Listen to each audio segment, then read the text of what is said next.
Hello everyone. हमने अपनी इस बुक का लास्ट चैप्टर किया था, इकाई नंबर 15। हम उसी की आज संदर्भ सहित व्याख्या करते हैं। और जो हमारा ये निबंध था सहसा, हमारा इस निबंध का नाम था सहस्र फणों का मणिद्वीप, जो कि कुबेरनाथ राय जी ने लिखा है। उसी की हम आज संदर्भ सहित व्याख्या करेंगे, मतलब कि हम उसके गद्यांश की व्याख्या करेंगे। सबसे पहले मैं इसको एक बार अच्छे से रीड कर देती हूँ, ताकि आप क्यों ये वाला आप इसको जान जाओ कि गद्यांश कौन से चैप्टर का है, क्योंकि पेपर में आपको मुसीबत हो जाएगी ऐसे पहचानने में। मैं और वह, हम दोनों अर्थात मेघ और दामिनी सारी रात भटकते रहे मणिपुर उपत्यका के अंगूरू वन, चंदन वन, देवदारू वन के बीच। आखिर यह दामिनी है कौन? मैंने कहा था ना कि एक रानियों जैसी रूपसी और तेजस्वी काबुई अर्थात कवि गोत्रीय कन्या। मेरे प्रिय बंधु, इससे ज़्यादा जानने के न तो तुम अधिकारी हो और न इसकी आवश्यकता है, तो भी तुम्हारी जिज्ञासा शांत करने के लिए बताए देता हूँ। सुन लो। यह नृत्य तरंगिता देह वाली प्रभा भ्रास्वर छोकरी और कोई नहीं, वस्तुतः मेरे हृदय में छिपे व्रज का ही रूपांतरण है। मेरे हृदय में छिपा हुआ निर्मल स्फटिक वर्ण संयम का जो व्रज है, वही मणिपुर के इस संदर्भ लोक में आकर सौम्यकांत तनु धारण करके मेरे सम्मुख उपस्थित हो गया है। ये हमारा गद्यांश है। और हम बात करते हैं प्रसंग की या संदर्भ की।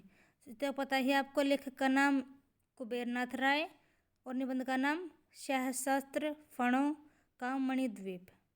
इस निबंध में दो पात्र हैं, इस कविता को प्रस्तुत करते हैं, जो एक तो मेघ है और दूसरा उसकी प्रेमिका दामिनी है। यहाँ पे दो पात्र लिए गए हैं, इनको हम अभी अच्छे से देखते हैं। दोनों मणिपुर के आसमान में साथ साथ विचरण करते हैं, मतलब जो मेघ है और दामिनी है, दोनों ही मणिपुर के आसमान में अच्छे से घूमते हैं। इस सहचर्या के बीच दामिनी मणिपुर के इतिहास, मिथक, भूगोल और जीवन की अनेक कहानियाँ सुनाती है। तो जो दामिनी है, जो दूसरा कैरेक्टर है, वो मणिपुर के इतिहास, भूगोल और जीवन के बारे में अनेक स्टोरियाँ बता रही हैं, सुना रही है। आरंभ में मेघ बताता है कि दामिनी दरअसल एक काबुई कन्या है, जिसका प्रतिबिंब मेघ ने मणिपुर की नदी में देख लिया है। मतलब स्टार्टिंग में बता रहा है, वो जो मेघ है, जो बादल है, वो बता रहा है कि जो ये एक दामिनी है ना, ये एक कन्या है, वो भी काबुई कन्या है। और इसकी जो शैडो बनी, इसका जो प्रतिबिंब बना, उसको इस मेघ ने मणिपुर की एक नदी में देख लिया है। उसी के सौंदर्य पर मुग्ध मेघ है, जो वो मानव तन धारण करके नीचे उतर आया है। काबुई मणिपुर की एक जाति है, जो चारणों और भाटों की तरह कवित्व शक्ति से भरपूर है, और उसके कंठ में मणिपुर के गीत, कथा और इतिहास सुरक्षित रहते हैं। मतलब हमें बताया गया कि काबुई क्या है, ये मणिपुर की एक जाति है जो कि कवित्व शक्ति से भरपूर है, और जिनके कंठ में क्या है, मणिपुर के गीत कथा अच्छे से रखे हुए हैं, फिर सुरक्षित हैं। नीचे उतरने के बाद मेघ काबुई कन्या का नया नामांकन करता है, दामिनी। तो मतलब मेघ ने काबुई कन्या का नाम क्या रख दिया, दामिनी रख दिया। अब दामिनी और मेघ दोनों साथ साथ हैं। निबंध का अंत होते होते मेघ दामिनी का वास्तविक परिचय देना चाहता है कि आखिर यह दामिनी कौन है। मेघ दामिनी पर मुग्ध है, यह पूरे निबंध में स्पष्ट है। यहाँ मेघ जब दामिनी का नया परिचय देता है, तब से पूरे निबंध का अर्थ बदल जाता है। मतलब ये इस तरीके से बता रखा है कि कैसे कैसे, मतलब इस वाले लेसन में, इस वाले पाठ में जो लेखक है वो क्या कहना चाहता है, किस तरीके से वो मतलब दामिनी को मेघ के थ्रू इंट्रोड्यूस करवा रहा है, वो चीज़ बता रखी है। अब हम देखते हैं इसकी व्याख्या। सहज आत्मीयता और अपनत्व से मेघ अपना परिचय देता है। मैं यह निबंध का प्रस्तुत करता है। इसके साथ है वह अर्थात दामिनी, मतलब एक तो मेघ है और एक दामिनी है। इस तरह मेघ और दामिनी अर्थात बादल और बिजली दोनों सारी रात भटकते रहे, निरुद्देश्य चलने को हम भटकना कहते हैं। ठीक है। निरुद्देश्य भटकने की अपनी मस्ती और सौंदर्य भी है। ये दोनों मणिपुर की तराई में भटकते रहे, जहाँ अरुण अगरू वन, चंदन वन, दारू वन के वन हैं, देवदारू के वन हैं। अब मेघ स्वयं ही प्रश्न करता है कि यह दामिनी है कौन। पाठक को भी जिज्ञासा हो सकती है।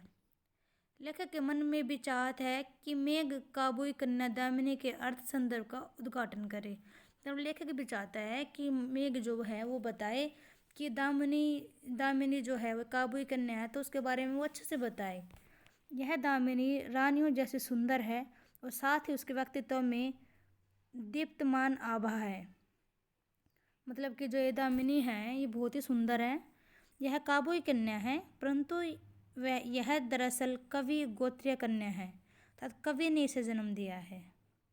अर्थात इस निबंध में प्रोतोता मेघ और रचनाकार ने ही उसे रचा है, इसलिए वह कवि गोत्री कन्या है।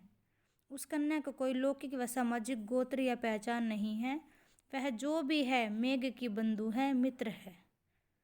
यहाँ मेघ के व्याज से लेखक स्पष्ट करता है कि इससे ज़्यादा जानने के पाठक न तो अधिकारी हैं और न उनकी आवश्यकता है, लेकिन फिर भी मेघ अंततः इस रहस्य का उद्घाटन करना चाहता है। मतलब कि लेखक कहता है कि मतलब मैंने आपको बता दिया कि मतलब जो दामिनी है वो कौन है, और इससे ज़्यादा आपको जानने की आपको आवश्यकता भी नहीं है और आप इस चीज़ के अधिकारी भी नहीं है। पर फिर भी जो मेघ है वो एट लास्ट थोड़ा बहुत रहस्य का मतलब खोल देता है। देखते हैं कैसे।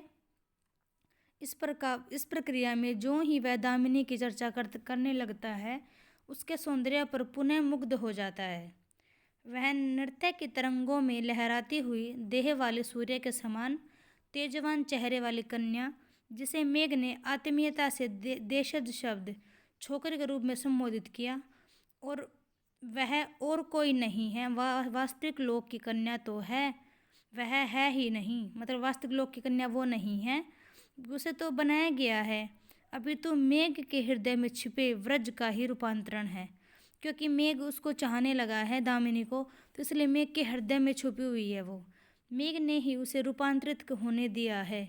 मेघ सत्य का उद्घाटन करते हुए स्पष्ट करता है कि वह मेरे हृदय में छिपे हुए स्फटिक रूप का व्रज है, जो मणिपुर के इस गंधर्व लोक में आकर सौम्यकांत शरीर धारण करके सामने आ गया है। अर्थात मणिपुर की भूमि ने व्रज को भी सुकुमार, सौम्य और क्रांतियुक्त बना दिया है। मतलब लास्ट में मेघ ने बता ही दिया है कि जो दामिनी है वो कौन है। वो उसके हृदय में छुपा हुआ एक व्रज है, जो कि अब एक शरीर का रूप धारण करके मणिपुर में आ गया है, और उसने मणिपुर को एक सौम्य और क्रांतियुक्त बना दिया है। मतलब ये हमारी व्याख्या है। थोड़ा सी ये वाला चैप्टर थोड़ा मुश्किल रहेगा, क्योंकि इस वाले में जो हमारे राइटर हैं उन्होंने थोड़ी डिफ़िकल्ट लैंग्वेज का यूज़ किया है। तो मतलब ये इसकी व्याख्या थी जो हमने कंप्लीट कर ली है।